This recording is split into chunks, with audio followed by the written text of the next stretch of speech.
एक लड़की की शादी उसकी मर्जी के खिलाफ एक सीधे साधे लड़के से की जाती है, जिसके घर में एक माँ के अलावा और कोई नहीं है। दहेज में लड़की को बहुत सारे उपहार और पैसे मिले होते हैं। लड़की किसी और लड़के से बेहद प्यार करती थी और लड़का भी। लड़की शादी होके आ गई अपने ससुराल।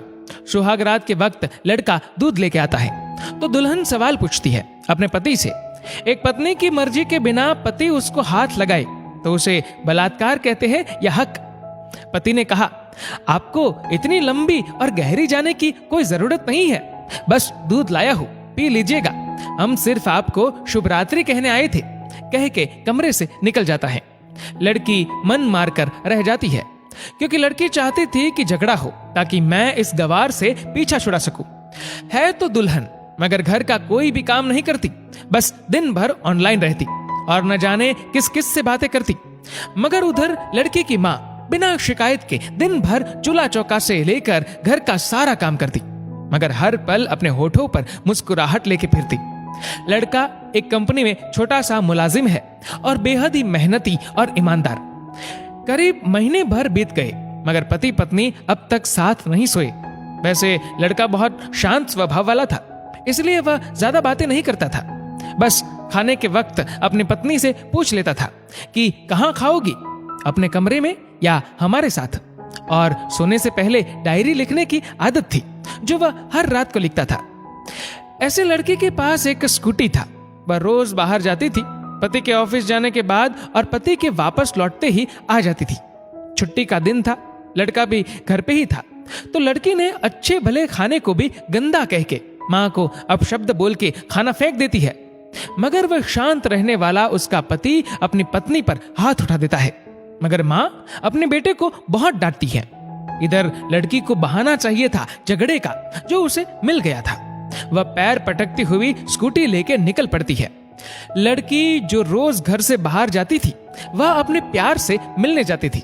लड़की भले टूट कर चाहती थी लड़के को, मगर उसे पता था कि हर लड़की की एक हद होती है जिसे इज्जत कहते हैं, वह उसको बचाए रखी थी। इधर लड़की अपने प्यार के पास पहुंचकर कहती है, अब तो एक पल भी उस घर में नहीं रहना है मुझे। आज गवार ने मुझ पर हाथ उठा के अच्छा नहीं किया। लड़की ने कहा, अरे तुमसे तो मैं कब से कहता हूं कि भाग चलो मेरे साथ कहीं दूर, मगर तुम हो कि आजकल पे लगी रहती हो। लड़की ने कहा, शादी के दिन मैं आई थी तो तुम्हारे पास, तुम्ही ने तो लौटाया था मुझे। लड़के ने कहा, खाली हाथ कहां तक भागोगे, तुम ही बोलो। मैंने तो कहा था कि कुछ पैसे और गहने साथ ले लो, तुम तो खाली हाथ आई थी। आखिर दूर एक नई जगह में जिंदगी नए सिरे से शुरू करने के लिए पैसे तो चाहिए ना।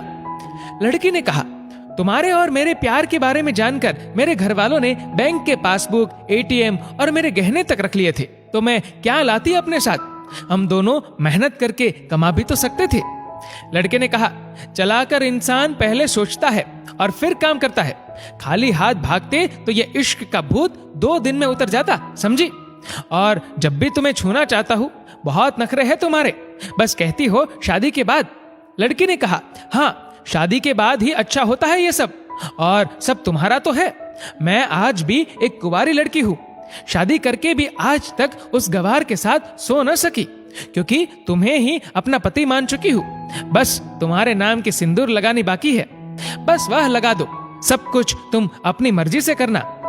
लड़के ने कहा, ठीक है मैं तैयार हूं, मगर इस बार कुछ पैसे जरूर साथ लेके आना। मत सोचना हम दौलत से प्यार करते हैं, हम सिर्फ तुमसे प्यार करते हैं, बस कुछ छोटी मोटी बिजनेस के लिए पैसे चाहिए। लड़की ने कहा, उस गवार के पास कहां होगा पैसा, मेरे बाप से 3 लाख रुपया ऊपर से मारुति कार ली है, बस कुछ गहने हैं वह लेके आओगे आज। लड़का लड़की को होटल का पता देकर चला जाता है। लड़की घर आके फिर से लड़ाई करती है, मगर अफसोस वह अकेली चिल्लाती रहती है, उससे लड़ने वाला कोई नहीं था। रात 8 बजे लड़के का मैसेज आता है व्हाट्सएप पे कि कब आ रही हो। लड़की जवाब देती है, सब्र करो, कोई सोया नहीं है, मैं 12 बजे से पहले पहुंच जाऊंगी, क्योंकि यहाँ तुम्हारे बिना मेरी सांसें घुटती है। लड़के ने कहा, ओके जल्दी आना, मैं होटल के बाहर खड़ा रहूंगा, बाय। लड़की अपने पति को बोल देती है कि मुझे खाना नहीं चाहिए, मैंने बाहर खा लिया है, इसलिए मुझे कोई परेशान न करे। इतना कह के दरवाजा बंद करके अंदर आती है। कि पति बोलता है कि वह अलमारी से मेरी डायरी दे दो, फिर बंद करना दरवाजा, हम परेशान नहीं करेंगे। लड़की दरवाजे खोले बिना कहती है कि चाबियां दो अलमारी की। लड़के ने कहा, तुम्हारे बिस्तर के पैरों तले है चाबी। मगर लड़की दरवाजा नहीं खोलती, बल्कि जोर जोर से गाना सुनने लगती है। बाहर पति कुछ देर दरवाजा पीटता है, फिर हार कर लौट जाता है। लड़की ने बड़े जोर से गाना बजा रखा था। फिर वह अलमारी खोल के देखती है जो उसने पहली बार खोला था, क्योंकि वह अपना सामान अलग अलमारी में रखती थी। अलमारी खोलते ही हैरान रह जाती है। अलमारी में उसके अपने पासबुक, एटीएम कार्ड थे जो उसके घर वालों ने छीन के रखे थे। खोल के चेक किया तो उसमें वह पैसे भी ऐड थे जो दहेज में लड़के को मिले थे, और बहुत सारे गहने भी जो एक पेपर के साथ थे, और उसकी मिल्कियत लड़की के नाम थी। लड़की बेहद हैरान और परेशान थी। फिर उसकी नजर डायरी में पड़ती है और वह जल्दी से वह डायरी निकाल के पढ़ने लगती है। लिखा था, तुम्हारे पापा ने एक दिन मेरी माँ की जान बचाई थी अपना खून देकर। मैं अपनी माँ से बेहद प्यार करता हूँ, इसलिए मैंने झुककर आपके पापा को प्रणाम करके कहा कि आपका यह अनमोल एहसान कभी नहीं भूलूंगा। कुछ दिन बाद आपके पापा हमारे घर आए, हमारे तुम्हारे रिश्ते की बात लेकर, लेकिन उन्होंने आपकी हर बात बताई हमें कि आप एक लड़के से बेहद प्यार करती हो। आपके पापा आपकी खुशी चाहते थे, इसलिए वह पहले लड़के को जानना चाहते थे। आखिर आप अपने पापा की प्रिंसेस जो थी, और हर बाप अपने प्रिंसेस के लिए एक अच्छा ईमानदार प्रिंस चाहता है। आपके पापा ने खोज करके पता लगाया कि वह लड़का बहुत सी लड़की को धोखा दे चुका है और पहली शादी भी हो चुकी है, पर आपको बता न सके, क्योंकि उन्हें पता था कि ये जो इश्क का नशा है वह हमेशा अपनों को गैर और गैर को अपना समझता है। एक बाप के मुंह से एक बेटी की कहानी सुनकर मैं अचंभित हो गया। हर बाप यहां तक शायद ही सोचे। मुझे यकीन हो गया था कि एक अच्छा पति होने का सम्मान मिले न मिले, मगर एक दामाद होने की इज्जत मैं हमेशा पा सकता हूं। मुझे दहेज में मिले सारे पैसे मैंने तुम्हारे अकाउंट में जमा कर दिए हैं, और तुम्हारे घर से मिली गाड़ी आज भी तुम्हारे घर पे है, जो मैंने इसलिए भेजी ताकि जब तुम्हें मुझसे प्यार हो जाए तो साथ चलेंगे कहीं दूर घूमने। रही बात दहेज की, दहेज इस नाम से नफरत है मुझे, क्योंकि मैंने इस दहेज में अपनी बहन और बाप को खोया है। मेरे बाप के अंतिम शब्द भी यही थे कि किसी बेटी के बाप से कभी 1 रुपया न लेना, मर्द हो तो कमा के खिलाना, तुम आजाद हो, कहीं भी जा सकती हो। डायरी के बीच पन्नों पर तलाक की पेपर है, जहां मैंने पहले ही साइन कर दिया है। जब तुम्हें लगे कि अब इस गवार के साथ नहीं रहना है तो साइन करके कहीं भी अपनी सारी चीजें लेके जा सकती हो। लड़की हैरान थी, परेशान थी। न चाहते हुए भी गवार के शब्दों ने दिल को छुआ था। न चाहते हुए भी गवार के अनदेखे प्यार को महसूस करके पलकें नम हुई थी। आगे लिखा था, मैंने तुम्हें इसलिए मारा क्योंकि आपने माँ को गाली दी, और जो बेटा खुद के आगे माँ की बेइज्जती होते सहन कर पाए, फिर वह बेटा कैसा।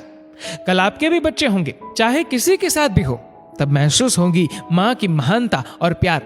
आपको दुल्हन बना के हम सफर बनाने लाया हूं, जबरदस्ती करने नहीं। जब प्यार हो जाए तो भरपूर वसूल कर लूंगा आपसे। आपके हर गुस्ताखी का बदला हम शिद्दत से लेंगे। हम आपसे, अगर आप मेरी हुई तो बेपनाह मोहब्बत करके, किसी और की हुई तो आपके हक में दुआएं मांग के। लड़की का फोन बज रहा था जो वाइब्रेशन मोड पे था। लड़की अब दुल्हन बन चुकी थी। पलकों से आंसू गिर रहे थे। सिसकते हुए मोबाइल से पहले सिम निकाल के तोड़ा, फिर सारा सामान जैसा था वैसे रख के न जाने कब सो गई, पता नहीं चला। सुबह देर से जागी, तब तक गवार ऑफिस जा चुका था। पहले नहा धोकर साड़ी पहनी, लंबी सी सिंदूर डाली अपनी मांग में, फिर मंगलसूत्र, जबकि पहले एक टिक्की जैसी साइड पे सिंदूर लगाती थी ताकि कोई लड़का ध्यान न दे। मगर आज 10 किलोमीटर से भी दिखाई दे ऐसी लंबी और गाढ़ी सिंदूर लगाई थी दुल्हन ने। फिर किचन में जाके सासू माँ को जबरदस्ती कमरे में लेके तैयार होने को कहती है, और अपने गवार पति के लिए थोड़े नमकीन, थोड़े हलवे और चाय बना के अपनी स्कूटी में सासू माँ को जबरदस्ती बिठाकर, जबकि कुछ पता ही नहीं है उनको कि बहू आज मुझे कहाँ ले जा रही है, बस बैठ जाती है। फिर रास्ते में सासू माँ को पति के ऑफिस का पता पूछकर ऑफिस पहुंच जाती है। पति हैरान रह जाता है पत्नी को इस हालत में देखकर। पति ने कहा, सब ठीक तो है ना माँ? मगर माँ बोलती, इससे पहले पत्नी गले लगाकर कहती है कि अब सब ठीक है, I love you for ever. Office के लोग सब खड़े हो जाते हैं तो दुल्हन कहती है कि मैं इनकी धर्म पत्नी हूँ, वनवास गई थी, सुबह लौटी हूँ। अब 1 महीने तक मेरे पतिदेव ऑफिस में दिखाई नहीं देंगे। ऑफिस के लोगों ने कहा क्यों? तब दुल्हन ने कहा क्योंकि हम लंबी छुट्टी पे जा रहे हैं साथ साथ। पति ने कहा पागल? दुल्हन ने कहा आपके सादगी और भोलेपन ने बनाया है। सभी लोग तालियां बजाते हैं और दुल्हन फिर से लिपट जाती है अपने गवार से, जहां से वह दोबारा कभी भी छूटना नहीं चाहती। बड़े कड़े फैसले होते हैं कभी कभी हमारे अपनों के, मगर हम समझ नहीं पाते कि हमारे अपने हमारी फिक्र खुद से ज्यादा क्यों करते हैं। माँ बाप के फैसलों का सम्मान करें, क्योंकि ये 2 ऐसे शख्स हैं जो आपको हमेशा दुनियादारी से ज्यादा प्यार करते हैं। दोस्तों, इस वीडियो को लेकर आपकी क्या राय है नीचे कमेंट करके जरूर बताएगा। और अगर आपको वीडियो अच्छा लगा हो तो इस वीडियो को लाइक करेगा, शेयर करेगा ज्यादा से ज्यादा लोगों तक। और ऐसी और भी इंस्पिरेशनल वीडियोस के लिए सब्सक्राइब करें हमारे यूट्यूब चैनल को और फेसबुक पर फॉलो करें हमारे पेज को। धन्यवाद।